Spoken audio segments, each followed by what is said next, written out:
நீங்காத நினைவுகள் அத்தியாயம் 2. ராகவ் சொன்னதை கேட்ட யுகேந்திரன் அதிர்ச்சியில் நின்றதென்னமோ சில நொடிகள்தான்.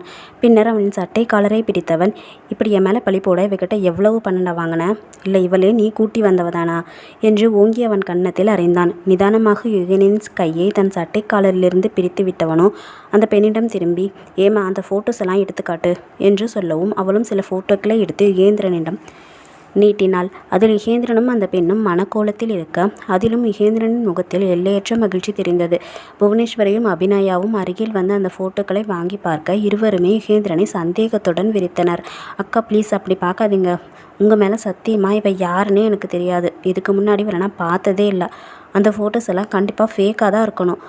அவள் அடுத்ததாக அவர்களின் திருமணத்தை ரிஜிஸ்டர் செய்த பேப்பரை எடுத்து நீட்ட யுகேந்திரனுமே சற்று அதிர்ந்துதான் போனான். அர்ஜுன், இதுக்கு மேலேயும் மறைக்க முடியாது, எல்லார் முன்னாடியும் உண்மையை ஒத்துக்கோங்க. யுகேந்திரனோ பல்லை கடித்தபடி கோபத்தை அடக்க முயல. அவளின் முன்வந்த புவனேஸ்வரியோ அவளை கன்னத்தில் பலாரென அறைந்திருந்தார். அதை சிறிதும் எதிர்பார்க்காதவள் ராகவிடம் திரும்பி, என்ன சார் பார்த்துட்டு இருக்கீங்க? இப்போ உங்களால் அர்ஜுனை அரெஸ்ட் பண்ண முடியுமா முடியாதா? முடியாதுன்னா சொல்லிடுங்க, நான் ஐஜி சார்கிட்டயே பேசிக்கிறேன். என்னை அடி வாங்க வைக்கத்தான் இங்கே கூட்டிகிட்டு வந்தீங்களா என்று கத்தத் தொடங்கினாள்.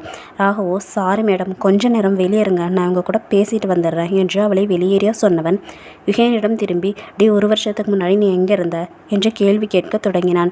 அதை ஏன் கேட்குற ராகவ்? கேட்கறதுக்கு பதில் சொல்லுடா. அமெரிக்காவில் இருந்தேன்.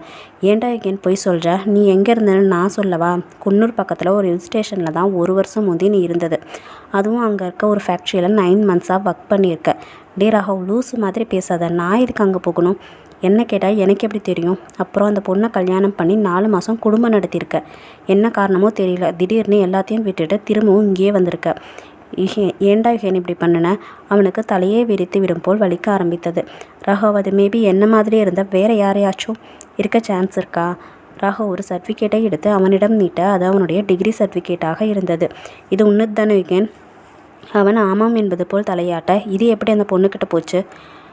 இதை தான் நீ மேரேஜ் பண்ணிக்க ப்ரூஃப்காக கொடுத்துருக்க என்று ராகவ் சொல்லவும் யுகேன் முழுவதுமாகவே உடைந்து போனான். அக்கா என்று புவனேஸ்வரியை சப்தமாக அழைக்கவும் அவளும் நடுங்கி கொண்டு யுகேனின் முன் வந்து நின்றாள். ராகவ் சொல்கிற டைமிங்கில் நான் எங்கே இருந்தேன் என்று அவரை பார்த்து கேட்டான். அவரோ எச்சில் விழுங்கியபடி, அமெரிக்காவில் தான்ப்பா இருந்த என்று சொன்னார். அக்கா, நீ இப்போ உண்மையை சொல்ல போறியா இல்லையா என்று கோபத்தில் கத்தவும், ஐயோ நீ எங்கே இருந்தேன்னே எங்களுக்கு தெரியாதுடா.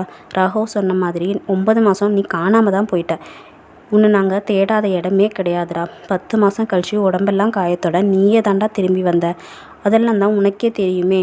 பாஸ்ட் 2 இயர்ஸ் நடந்து எதுவுமே எனக்கு ஞாபகம் இல்லைன்னு சொல்லி அழுதியே. அதனால் உன்னை தேத்துறதுக்கு வேறு வழி தெரியாமல் நீ அமெரிக்காவில் இருந்ததா போய் சொல்லி சமாளித்து வச்சோம் யுகேன்.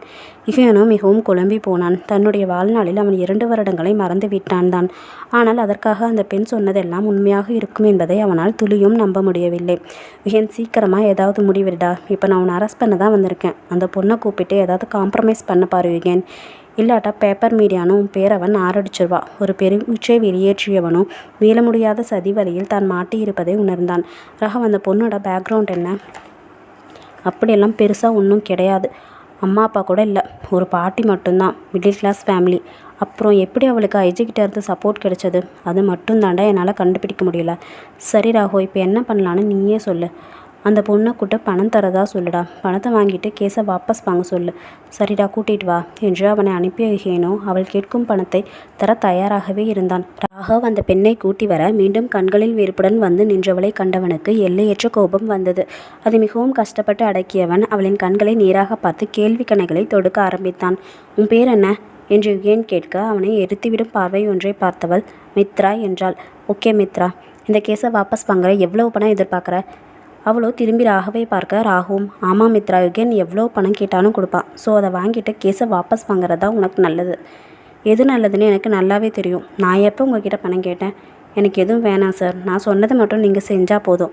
இப்போ யுகேன் அரெஸ்ட் பண்ணுறதால உனக்கு என்ன கிடைக்க போகுது? நீ சொல்கிற மாதிரி செஞ்சாலும் அவன் உடனே ஜாமீனில் வெளியே வந்துடுவான். அப்புறம் அவன் செய்ய போகிற முதல் வேலையே இன்னும் உரு தெரியாமல் அழிக்கிறதா தான் இருக்கும். என்ன சார், கேஸ் கொடுத்த என்னையே மிரட்டுறீங்க? ஐ திங்க் நீங்கள் இவங்களோட வெல்விஷராக இருப்பீங்கன்னு நினைக்கிறேன்.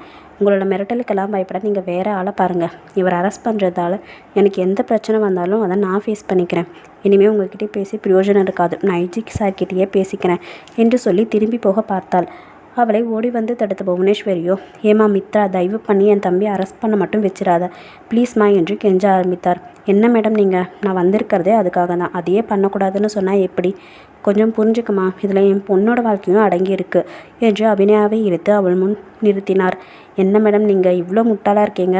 என்னை ஏமாத்தின மாதிரி உங்கள் தம்பி இன்னும் எத்தனை பொண்ணுங்களே ஏமாத்திருக்காரோ. உங்கள் பொண்ணோட லைஃப் தப்பிச்சதுன்னு நினைக்கிறத விட்டுட்டு என்கிட்ட வந்து கெஞ்சிட்டு இருக்கீங்க. ஐயோ, என் தம்பி நீ நினைக்கிற மாதிரி இல்லைம்மா, ரொம்ப நல்லவன். அவனுக்கு கொஞ்ச நாளைக்கு முன்னாடி நடந்ததெல்லாம் ஒரு ஆக்சிடெண்ட்லாம் மறந்துட்டான். இப்போ கொஞ்ச நாளாக தான் க்யூர் ஆகிட்டு இருக்கான். ஒருவேளை நீ சொல்கிறதெல்லாம் உண்மையாக கூட இருக்கலாம், ஆனால் அதையெல்லாம் அவன் மறந்துட்டாம்மா. இது என்ன புது கதையா? தயவு பண்ணி வழிய விடுங்க. நீங்கள் சொல்கிற கதையெல்லாம் கேட்க எனக்கு பொறுமை இல்லை என்று அவரை தள்ளிவிட்டு செல்ல பார்த்தாள். அவளை கைப்பிடித்து தடுத்த யுகேனோ, இதை பாரு, என் அக்கா சொல்கிறதெல்லாம் உண்மைதான், அதை நீ நம்பித்தான் ஆகணும் என்றவளை நம்பாத பார்வை பார்த்தவள், சரிங்க, நீங்கள் சொல்கிறதெல்லாம் நான் நம்புறேனே வச்சுக்கிட்டாலும் என்னோடய வாழ்க்கைக்கு என்ன பதில் சொல்ல போகிறீங்க என்று அனல் பார்வை பார்த்தவளின் முன் அவன் தலை தானாகவே கவிழ்ந்தது. சிறுநீர அமைதியின் பின், அதான் பணம் தரேன்னு சொன்னேனே. சரிங்க, எனக்கு பணம் வேணாம். வேறு என்ன வேணும்? நான் கொஞ்சம் யோசிக்கணும் என்றவள் அருகிருந்த சேரில் அமர்ந்தாள். வெகுநேர சிந்தனையின் பின் எழுந்தவள், எனக்கு என்ன வேணும்னு நான் டிசைட் பண்ணிட்டேன் என்று யுகேந்திரனிடம் கூறினாள். சரி கேளு, என்ன வேணும்? எனக்கு வேண்டியது உங்கள் நிம்மதியும் சந்தோஷமும் தான் என்றவளை முறைத்தவன், என்ன சொல்கிற என்று கேட்டான். அது எப்படிங்க, கல்யாணம் பண்ணி குடும்பம் நடத்திட்டு எல்லாத்தையும் மறந்துட்டேன்னு சொல்லி நீங்கள் நாடகம் போட்டால் அதையெல்லாம் நம்ப நான் என்ன பைத்தியமா? நீங்கள் மறந்தாலும் மறக்காட்டியும் நான் உங்களோட ஒய்ஃப் தான். நான் உங்கள் வீட்டில் தான் இருப்பேன். கேட்குறவங்க கிட்ட நான் உங்களோட ஒய்ஃப்னு சொல்லி தான் நீங்கள் என்ன இன்ட்ரடியூஸ் பண்ணணும். இதுக்கெல்லாம் உங்களுக்கு சம்மதம்னா கேஸை வாபஸ் வாங்குறேன் என்று சொன்னவள் அமைதியாக மீண்டும் அமர்ந்து கொண்டாள். எப்படியோ குண்டை வீசியாயிற்று. இனி எப்படி வெடிக்கப் போகிறது என்பதை வேடிக்கை பார்க்கலாம் என்ற நிம்மதியோடு அமர்ந்தாள். எப்படியும் அவன் தன்னை மனைவியாக ஏற்றுக்கொள்ள மாட்டான் என்பது அவளுக்கு நிச்சயமே. ஆனாலும் அவனை எந்த வழியிலேனும் பழிவாங்கினால்தான் அவள் மனம் கொஞ்சமாவது ஆறும். படட்டும், இந்த வேதனைகளை கூட அவனுக்கு தராமல் விட்டால் எப்படி? அவனால் எத்தனை துயரங்களை அனுபவித்தாள். நினைக்கும் போதெல்லாம் மனதை கீறி ரத்தம் வர வைக்கும் நினைவுகள் தந்த வேதனை எத்தனை. அதற்காக வேணும் கொஞ்சமாகமாவது அவனை வேதனைப்படுத்த வேண்டும். அவளுக்கு நன்றாகவே தெரியும் அவளால் அவனை பெரிதாக எதுவுமே செய்துவிட முடியாது என்பது. ஆனாலும் அவளின் கண்ணீருக்கான சிறு விலையாவது அவன் தந்துதான் ஆக வேண்டும். அவன் என்ன சொல்லப் போகிறான் என அறிந்து கொள்ளும் ஆவலோடு அவள் முகத்தையே பார்த்திருந்தாள். சரி, நீ சொல்கிற மாதிரியே செய்கிறேன் என்று யுகேன் சொல்லவும் அங்கிருந்த அனைவர் முகத்திலும் தெரிந்தது அதிர்ச்சியே. புவனேஸ்வரியோ ஓடி வந்து யுகேனிடம், என்னடா சொல்கிற, இவளை ஏற்றுக்கிறியா? அப்போ அபியோட நிலமை? அக்கா கொஞ்சம் பொறுமையாக இரு. இவ சொல்கிறதெல்லாம் பொய்ன்னு நாம் ப்ரூவ் பண்ணுற வரைக்கும் இவன் நம்ம வீட்லேயே இருக்கட்டும், அப்புறம் எதுவாக இருந்தாலும் பேசிக்கலாம் என்று அவரை சமாதானம் செய்து வைத்தான்.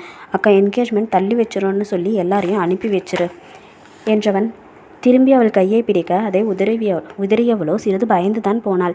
இவனை அரசெய்ய வைத்து அவமானப்படுத்த வேண்டுமென்று அவள் நினைத்திருக்க தன்னை அவன் வீட்டிற்கு அழைத்து செல்கிறேன் என்று கூறியது அவளுக்கு சந்தேகத்தை கிளப்பியது.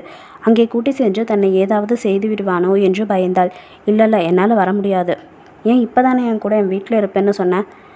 ஆமாம் தான், ஆனால் அங்கே வந்தால் நீங்கள் என்னை எதுவும் செய்ய மாட்டீங்கன்னு என்ன கேரண்டி? ஓ, அப்போ என் மேலே கொஞ்சம் கூட நம்பிக்கை இல்லாமல் தான் என் கூட வாழ போகிறத சொன்னையா? நான் ஒன்றும் உங்ககிட்ட எனக்கு வாழ்க்கை பிச்சை கொடுங்கன்னு கெஞ்ச வரல, உங்களை பழிவாங்க தான் வந்திருக்கேன். அவளின் இந்த சிறுபிள்ளைத்தனமான பேச்சு அவள் மீது இருந்த கோபத்தை பின்னுக்கு தள்ளி அவனுக்கு அவள் மீதான ஒரு சுவாரஸ்யத்தை தந்தது.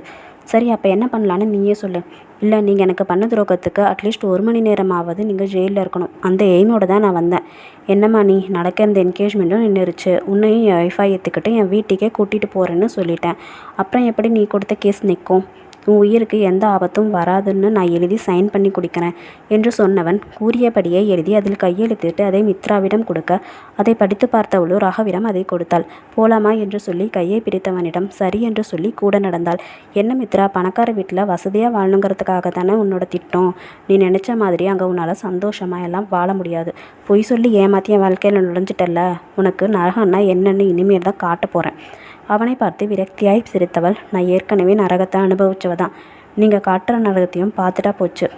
நான் உன்னை படுத்துகிற பாட்டில் நீ ஏன் என்னை விட்டுட்டு ஓட போகிற என்றவனுக்கு எந்த பதிலும் சொல்லாமல் எதிர்ப்புறம் திரும்பி கொண்டாள். அது அவனது வீடு எனும் பொழுது அவனால் எதுவும் செய்ய முடியும் தான். தன்னால் எந்த அளவு வரை அதை தாக்குப்பிடிக்க முடியும் என்பதுதான் அவளுக்கு புரியவில்லை. முடிந்தவிடை போராடி பார்க்க வேண்டியதுதான் என்று முடிவு செய்தாள். அவளையும் காரிலேயே கூட்டி சென்றவன் வீடு வந்ததும் அவள் கையை பிடித்து தரதரவென இழுத்து சென்றான். என்ன பண்ணுறீங்க, கையை விடுங்க, வலிக்குது. உன்னால் இந்த வழியே தாங்க முடியலனா பின்ன நான் கொடுக்க போகிற வழியெல்லாம் எப்படி தாங்குவ? ஒருவேளை தன்னை அடித்து துன்புறுத்தத்தான் இங்கு அழைத்து வந்திருப்பானோ என்று நினைக்கும் பொழுதே அவளுக்கு உள்ளுர குளிர் பரவியது. ஓகே ஃப்ரெண்ட்ஸ், மறக்காமல் லைக் பண்ணி சப்ஸ்கிரைப் பண்ணுங்கள், கமெண்ட் பண்ணுங்கள். செல் குட்டீஸ், பாய்.